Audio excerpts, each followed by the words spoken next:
अस्सलामुअलैकुम। Study online MPCS में खुश आमदीद। आज हम सेकेंड ईयर की केमिस्ट्री का एक बहुत ही इंपॉर्टेंट टॉपिक पढ़ने जा रहे हैं। तो हमारा आज का टॉपिक है how to write electronic configuration of elements and how to find group, period and block of an element. यानी आज की इस वीडियो में हम सीखेंगे कि किसी भी एलिमेंट की इलेक्ट्रॉनिक कॉन्फ़िगरेशन किस तरह से लिखी जाती है और किसी एलिमेंट का ग्रुप, पीरियड और ब्लॉक किस तरह से मालूम किया जाता है। आज का टॉपिक आपके एग्जाम के लिहाज से बहुत ही इंपॉर्टेंट है, तो वीडियो को एंड तक देखिएगा ताकि आपका कॉन्सेप्ट क्लियर हो सके। एग्जाम में इलेक्ट्रॉनिक कॉन्फ़िगरेशन से रिलेटेड क्वेश्चंस कुछ इस तरह से आते हैं कि या तो आपको किसी एलिमेंट का सिंबल और एटॉमिक नंबर गिवन होता है और आपको इसकी इलेक्ट्रॉनिक कॉन्फ़िगरेशन लिखनी होती है और ग्रुप, पीरियड और ब्लॉक फाइंड करना होता है, और या तो आपको किसी एलिमेंट का सिंबल गिवन नहीं होता, सिर्फ उसका एटॉमिक नंबर दे दिया जाता है और आपको उस एलिमेंट की इलेक्ट्रॉनिक कॉन्फ़िगरेशन लिखनी होती है और ग्रुप, पीरियड और ब्लॉक मालूम करना होता है। और या तो आपको किसी एलिमेंट का सिंबल और एटॉमिक नंबर दोनों गिवन नहीं होते, सिर्फ उस एलिमेंट की इलेक्ट्रॉनिक कॉन्फ़िगरेशन दे दी जाती है और आपको उसकी मदद से उस एलिमेंट का ग्रुप, पीरियड और ब्लॉक मालूम करना होता है। तो आज की इस वीडियो में हम इन सब तरह के क्वेश्चंस को सॉल्व करना सिखाएंगे और कुछ शॉर्ट ट्रिक्स भी आपसे शेयर करेंगे जो कि आपके लिए बहुत हेल्पफुल साबित होंगी। तो चलिए अपना टॉपिक स्टार्ट कर लेते हैं। यहाँ हमें एलिमेंट का सिंबल और एटॉमिक नंबर दोनों गिवन है और यहाँ सिर्फ एलिमेंट का एटॉमिक नंबर गिवन है और सिंबल गिवन नहीं है। तो इससे कोई फ़र्क नहीं पड़ता कि आपको एलिमेंट का सिंबल गिवन है या नहीं है, बल्कि एटॉमिक नंबर गिवन होना चाहिए, क्योंकि एटॉमिक नंबर की मदद से इलेक्ट्रॉनिक कॉन्फ़िगरेशन लिखी जाती है और इलेक्ट्रॉनिक कॉन्फ़िगरेशन की मदद से ग्रुप, पीरियड और ब्लॉक मालूम किया जाता है। तो चलिए सबसे पहले हम ये सीख लेते हैं कि किसी एलिमेंट की इलेक्ट्रॉनिक कॉन्फ़िगरेशन किस तरह से लिखी जाती है। ठीक है, इन सब एलिमेंट्स की इलेक्ट्रॉनिक कॉन्फ़िगरेशन हम एक ही मेथड से लिखेंगे। इलेक्ट्रॉनिक कॉन्फ़िगरेशन लिखने के लिए आपको दो चीज़ें जहन में रखनी है, order of filling of electrons in sub shells और maximum electrons in sub shells. यानी आपको मालूम होना चाहिए कि किस ऑर्डर से इलेक्ट्रॉन्स सब शेल में फिल होते हैं और किस सब शेल में मैक्सिमम कितने इलेक्ट्रॉन्स होते हैं। Order of filling of electrons in sub shells basically aufbau principle है और इसके अकॉर्डिंग इलेक्ट्रॉन्स को सब शेल्स में फिल किया जाता है।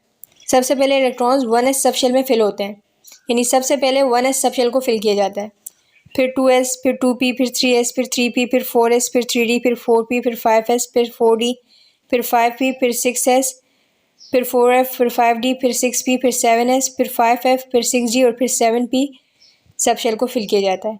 इसी तरह एस सब शेल में मैक्सिमम यानी ज़्यादा से ज़्यादा 2 इलेक्ट्रॉन्स होते हैं, 2 से ज़्यादा इलेक्ट्रॉन्स नहीं हो सकते, अलबत्ता 2 से कम हो सकते हैं।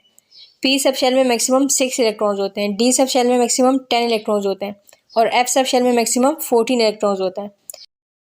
तो चलिए अब हम इन दोनों चीज़ों को ध्यान में रखते हुए एलिमेंट्स के एटॉमिक नंबर्स की मदद से उनकी इलेक्ट्रॉनिक कॉन्फ़िगरेशन लिख लेते हैं। सबसे पहले हमारे पास है Na यानी सोडियम। सोडियम का एटॉमिक नंबर 11 है, तो उसकी इलेक्ट्रॉनिक कॉन्फ़िगरेशन लिख लेते हैं। सबसे पहले 1s सब शेल को फिल करेंगे 1s2, फिर 2s सब शेल को 2s2, फिर 2p सब शेल को 2p6 और फिर 3s सब शेल को 3s1। 2 + 2 + 6 + 1 = 11। तो सोडियम की इलेक्ट्रॉनिक कॉन्फ़िगरेशन है 1s2, 2s2, 2p6 and 3s1। ठीक है, अब इसी मेथड से हम बाकी एलिमेंट्स की इलेक्ट्रॉनिक कॉन्फ़िगरेशन लिखेंगे। सेकंड नंबर पर हमारे पास है Cl यानी क्लोरीन। क्लोरीन का एटॉमिक नंबर है 17। तो चलिए इसकी इलेक्ट्रॉनिक कॉन्फ़िगरेशन लिख लेते हैं। सबसे पहले 1s सब शेल को फिल किया जाएगा 1s2, फिर 2s को 2s2, फिर 2p को 2p6, फिर 3s को 3s2 और फिर 3p को 3p5। 2 + 2 + 6 + 2 + 5 = 17।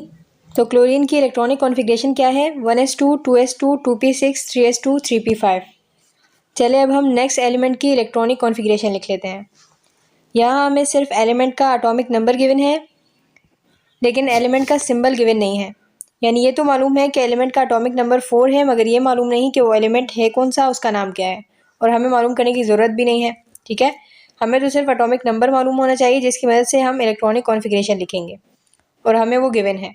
ठीक है, अगर एलिमेंट का एटॉमिक नंबर 4 है तो उसकी इलेक्ट्रॉनिक कॉन्फ़िगरेशन कुछ यूँ होगी 1s2, 2s2, 2 + 2 = 4। अब यहाँ एटॉमिक नंबर 36 है, तो इस एलिमेंट की इलेक्ट्रॉनिक कॉन्फ़िगरेशन कुछ यूँ होगी 1s2, 2s2, 2p6, 3s2, 3p6, 4s2, 3d10, 4p6।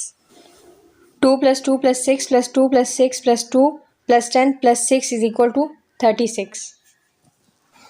तो चलिए अब हम नेक्स्ट एलिमेंट की इलेक्ट्रॉनिक कन्फिग्रेशन लिख लेते हैं। यहाँ हमारे पास एटॉमिक नंबर 23 है, तो इसकी इलेक्ट्रॉनिक कन्फिग्रेशन है 1s2 2s2 2p6 3s2 3p6 4s2 3d3। 2 + 2 + 6 + 2 + 6 + 2 + 3 = 23। अब हम नेक्स्ट एलिमेंट की इलेक्ट्रॉनिक कन्फिग्रेशन लिख लेते हैं। यह एलिमेंट का एटॉमिक नंबर 29 है, तो इसकी इलेक्ट्रॉनिक कॉन्फ़िगरेशन है 1s2 2s2 2p6 3s2 3p6 4s2 3d9। लेकिन अगर हम यहाँ s में एक इलेक्ट्रॉन कम करके d में 10 इलेक्ट्रॉन्स कर दें तो d ऑर्बिटल कम्प्लीटली फिल्ड हो जाएगा, क्योंकि d ऑर्बिटल में मैक्सिमम 10 इलेक्ट्रॉन्स होते हैं। तो अगर d ऑर्बिटल में 10 इलेक्ट्रॉन्स हैं तो ये कम्प्लीटली फिल्ड है, और अगर इसमें 5 इलेक्ट्रॉन्स हैं तो ये हाफ फिल्ड है। अगर पिछले वाले s में एक इलेक्ट्रॉन कम कर देने से d ऑर्बिटल हाफ फिल्ड हो रहा हो या कम्प्लीटली फिल्ड हो रहा हो, तो हम उससे पिछले वाले s में एक इलेक्ट्रॉन कम करके उसको हाफ फिल्ड या कम्प्लीटली फिल्ड कर देंगे, ठीक है, क्योंकि हाफ फिल्ड या कम्प्लीटली फिल्ड d ऑर्बिटल ज़्यादा स्टेबल है। तो यहाँ d से पहले वाले s ऑर्बिटल में एक इलेक्ट्रॉन कम कर देने से d कम्प्लीटली फिल्ड हो रहा था, तो हमने s में एक इलेक्ट्रॉन कम करके d में 10 कर दिए, यानी d को कम्प्लीटली फिल्ड कर दिया, ठीक है। 2 + 2 + 6 + 2 + 6 + 1 + 10 = 29। सो यहाँ तक तो आपको समझ में आ गया होगा कि किसी भी एलिमेंट की इलेक्ट्रॉनिक कॉन्फ़िगरेशन किस तरह से लिखी जाती है, ठीक है। अब हम बात कर लेते हैं ग्रुप, पीरियड और ब्लॉक की। अगर आपने किसी एलिमेंट की इलेक्ट्रॉनिक कॉन्फ़िगरेशन बिल्कुल सही लिखी है तो उसका ग्रुप, पीरियड और ब्लॉक मालूम करना आपके लिए कुछ मुश्किल नहीं। सबसे पहले ब्लॉक मालूम कर लेते हैं। As you know that 4 blocks होते हैं, S P D N F। तो इलेक्ट्रॉनिक कॉन्फ़िगरेशन कहीं ना कहीं पर तो एंड होगी। अगर इलेक्ट्रॉनिक कॉन्फ़िगरेशन S ऑर्बिटल पर एंड हो रही है तो उस एलिमेंट का ब्लॉक S है। अगर P ऑर्बिटल पर एंड हो रही है तो ब्लॉक P है। अगर D ऑर्बिटल पर एंड हो रही है तो ब्लॉक D है। और अगर इलेक्ट्रॉनिक कॉन्फ़िगरेशन F ऑर्बिटल पर एंड हो रही है तो उस एलिमेंट का ब्लॉक F है, ठीक है।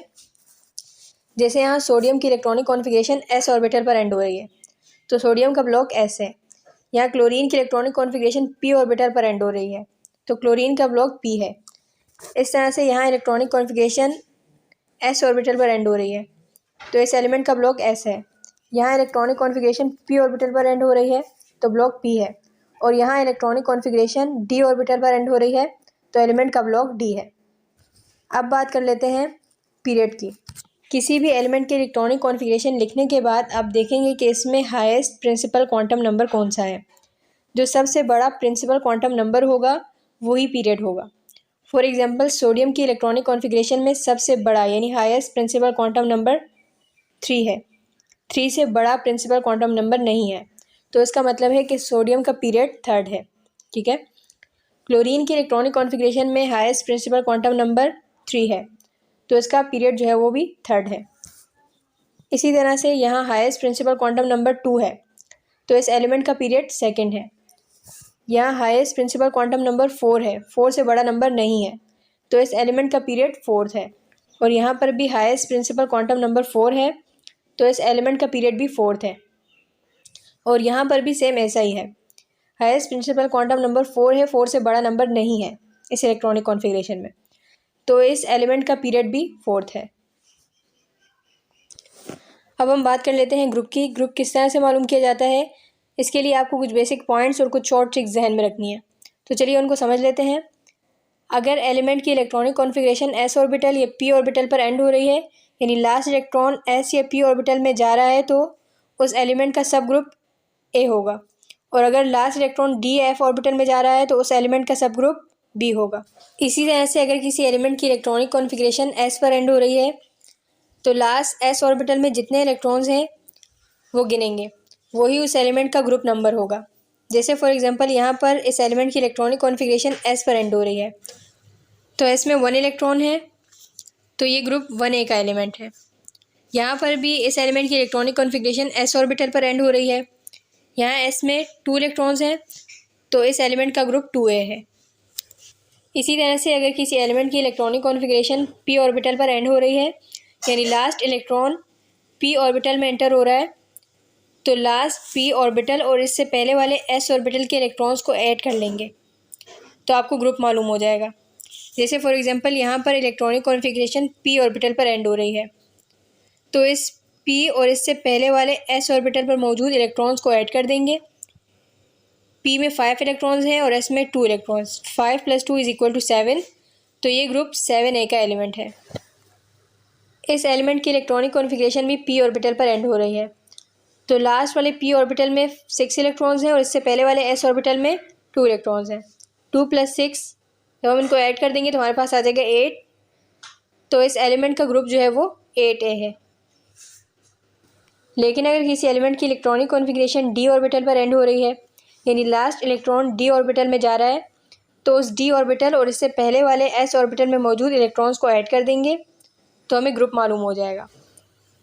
तो यहाँ एस ऑर्बिटल में 2 इलेक्ट्रॉन्स हैं और डी ऑर्बिटल में 3 इलेक्ट्रॉन्स हैं। 2 + 3 = 5, तो इस एलिमेंट का ग्रुप जो है वो 5 है।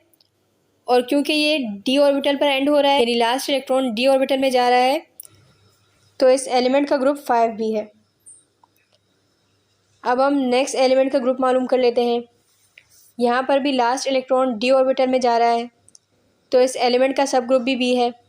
लेकिन एस ऑर्बिटल में 1 इलेक्ट्रॉन है, डी ऑर्बिटल में 10 इलेक्ट्रॉन्स हैं। 1 + 10 = 11, लेकिन ग्रुप तो 11 होते नहीं हैं, ग्रुप तो 8 होते हैं। 8 से ज़्यादा ग्रुप तो नहीं होते, चाहे सब ग्रुप ए हो या बी हो।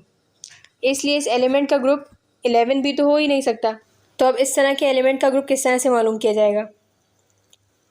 इस तरह के एलिमेंट का ग्रुप मालूम करने के लिए एक शॉर्ट ट्रिक है जो आपको जहन में रखनी है, क्योंकि डी ब्लॉक एलिमेंट का ग्रुप मालूम करने में अक्सर बच्चे गलती करते हैं। तो अगर ये ट्रिक आपके जहन में होगी तो आप डी ब्लॉक एलिमेंट का ग्रुप मालूम करने में गलती नहीं करेंगे। चलिए अब हम उस शॉर्ट ट्रिक को समझ लेते हैं। अगर किसी एलिमेंट का लास्ट इलेक्ट्रॉन डी ऑर्बिटल या एफ ऑर्बिटल में जा रहा है तो उस एलिमेंट का सब ग्रुप बी होगा। ठीक है, सबसे पहले तो आपको ये चीज़ ध्यान में रखनी है। फिर अगर एस में 2 इलेक्ट्रॉन्स हैं और डी ऑर्बिटल में 1 इलेक्ट्रॉन है, तो 2 + 1 = 3, तो वो ग्रुप 3B का एलिमेंट होगा। अगर एस में 2 इलेक्ट्रॉन्स हैं और डी में भी 2 इलेक्ट्रॉन्स हैं, तो 2 + 2 = 4, तो वो ग्रुप 4B का एलिमेंट होगा। अगर एस में 2 और डी में 3 इलेक्ट्रॉन्स हैं, तो 2 + 3 = 5, तो वो ग्रुप 5B का एलिमेंट होगा। अगर एस में 1 इलेक्ट्रॉन है और डी में 5 इलेक्ट्रॉन्स हैं, तो वो ग्रुप 6B का एलिमेंट होगा। और अगर एस में 2 इलेक्ट्रॉन्स हैं और डी में 5 इलेक्ट्रॉन्स हैं, तो वो ग्रुप 7B का एलिमेंट होगा। अगर एस में 2 इलेक्ट्रॉन्स हैं और डी में 6 इलेक्ट्रॉन्स हैं, तो वो ग्रुप 8B का एलिमेंट होगा। ठीक है, और अगर एस में 2 इलेक्ट्रॉन्स हैं और डी में 7 इलेक्ट्रॉन्स हैं, तो 2 + 7 = 9, बट ग्रुप 9 नहीं होते, ग्रुप सिर्फ 8 होते हैं। तो अगर 2 और 7 को ऐड कर देने से 9 भी आ रहा है आपके पास, तो भी वो ग्रुप 8B का एलिमेंट होगा। अगर एस में 2 इलेक्ट्रॉन्स हैं और डी में 8 इलेक्ट्रॉन्स हैं, तो भी वो ग्रुप 8B का एलिमेंट होगा। लेकिन अगर डी ऑर्बिटल कम्प्लीटली फिल्ड है, यानी अगर डी ऑर्बिटल में 10 इलेक्ट्रॉन्स हैं, तो डी से पहले वाले एस को देखेंगे। अगर एस में 1 इलेक्ट्रॉन है तो वो ग्रुप 1B का एलिमेंट होगा, और अगर एस में 2 इलेक्ट्रॉन्स हैं तो वो ग्रुप 2B का एलिमेंट होगा। ठीक है, तो यहाँ पर भी last D orbital completely field है, यानी डी ऑर्बिटल में 10 इलेक्ट्रॉन्स हैं, तो इससे पहले वाले एस को देखेंगे। अगर एस में 1 इलेक्ट्रॉन है तो ये ग्रुप 1B का एलिमेंट है। ठीक है, और अगर एस में 2 इलेक्ट्रॉन्स होते हैं तो ये ग्रुप 2B का एलिमेंट होता। आई होप आपको यहाँ तक तो समझ में आ गया होगा कि एटॉमिक नंबर की मदद से किसी भी एलिमेंट की इलेक्ट्रॉनिक कॉन्फ़िगरेशन किस तरह से लिखी जाती है और उसका ग्रुप, पीरियड और ब्लॉक किस तरह से मालूम किया जाता है। लेकिन कुछ क्वेश्चंस में आपको एटॉमिक नंबर गिवन नहीं होता, बल्कि डायरेक्ट आपको किसी एलिमेंट की इलेक्ट्रॉनिक कॉन्फ़िगरेशन दे दी जाती है और आपको उसका ग्रुप, पीरियड और ब्लॉक मालूम करना होता है। तो इस तरह के क्वेश्चंस को सॉल्व करना तो और भी ज़्यादा ईजी होता है, क्योंकि इसमें आपको इलेक्ट्रॉनिक कॉन्फ़िगरेशन नहीं लिखनी होती, वो आपको पहले से ही गिवन होती है। ठीक है, बस आपको इलेक्ट्रॉनिक कॉन्फ़िगरेशन की मदद से उस एलिमेंट का ग्रुप, पीरियड और ब्लॉक आइडेंटिफाई करना होता है। इन दोनों क्वेश्चंस पर गौर करें। यहाँ हमें एलिमेंट की कंप्लीट इलेक्ट्रॉनिक कॉन्फ़िगरेशन दे दी गई है, ये 1s से स्टार्ट हो रही है, लेकिन यहाँ पर हमें किसी एलिमेंट की एंड की इलेक्ट्रॉनिक कॉन्फ़िगरेशन दी गई है, तो इससे कोई फ़र्क नहीं पड़ता। वैसे भी हम इलेक्ट्रॉनिक कॉन्फ़िगरेशन के एंड से ही ग्रुप, पीरियड और ब्लॉक मालूम करते हैं। ठीक है, तो यहाँ इलेक्ट्रॉनिक कॉन्फ़िगरेशन ऑर्बिटल पर एंड हो रही है, तो इस एलिमेंट का ब्लॉक P है। इस इलेक्ट्रॉनिक कॉन्फ़िगरेशन में हाईएस्ट प्रिंसिपल क्वांटम नंबर 2 है, इससे बड़ा नंबर नहीं है, तो पीरियड जो है वो सेकंड है। ठीक है, और लास्ट इलेक्ट्रॉन P ऑर्बिटल में एंटर हो रहा है, तो लास्ट P ऑर्बिटल और इससे पहले वाले S ऑर्बिटल में मौजूद इलेक्ट्रॉन्स को ऐड कर देंगे। 2 + 6 = 8, तो ये ग्रुप 8A का एलिमेंट है। अब बात कर लेते हैं इस इलेक्ट्रॉनिक कॉन्फ़िगरेशन की। यहाँ इलेक्ट्रॉनिक कॉन्फ़िगरेशन D ऑर्बिटल पर एंड हो रही है, तो इसका ब्लॉक D है। हाईएस्ट प्रिंसिपल क्वांटम नंबर 4 है, 4 से बड़ा नंबर नहीं है इस इलेक्ट्रॉनिक कॉन्फ़िगरेशन में, ठीक है। तो पीरियड जो है वो 4th है और लास्ट इलेक्ट्रॉन डी ऑर्बिटल में एंटर हो रहा है, तो इसका सब ग्रुप जो है वो बी है। हम शॉर्ट ट्रिक में समझ चुके हैं कि अगर डी ऑर्बिटल कम्प्लीटली फिल्ड हो, यानी डी ऑर्बिटल में 10 इलेक्ट्रॉन्स हो और इससे पहले वाले एस ऑर्बिटल में 2 इलेक्ट्रॉन्स हो, तो उस एलिमेंट का ग्रुप 2b होगा। तो यहाँ पर भी ऐसा ही है, डी ऑर्बिटल में 10 इलेक्ट्रॉन्स हैं और इससे पहले वाले एस ऑर्बिटल में 2 इलेक्ट्रॉन्स हैं, ठीक है। तो इस एलिमेंट का ग्रुप क्या है, 2b है। आई होप आपको आज का टॉपिक समझ में आ गया होगा। वीडियो को लाइक और चैनल को सब्सक्राइब करना ना भूलिएगा और बेल के आइकॉन को लाजमी प्रेस कर लें ताकि मेरी हर नई आने वाली वीडियो की नोटिफिकेशन आपको बर वक्त मिलती रहे।